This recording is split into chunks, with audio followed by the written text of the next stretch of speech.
I'm Chrystal Erickson. I'm a PA and an athletic trainer, and I'm attending the course this week because it's relevant to my patient practice as I work with regenerative medicine providers.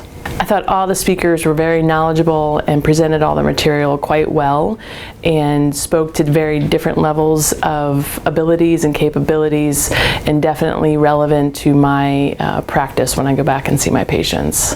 Working in a regenerative medicine practice, doing the ultrasound guided injections is an integral part of our patient care.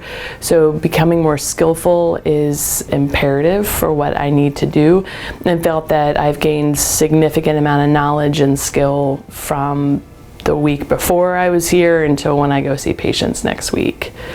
I thought the integration of the hands-on scanning was applicable to what we learned in class. So we went from class to hands-on, and it was an immediate application of knowledge, and it did break up the hours of lecture for sure.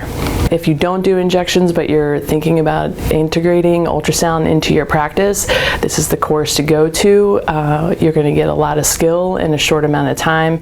Like I said, that is easily applied when you go back to clinic.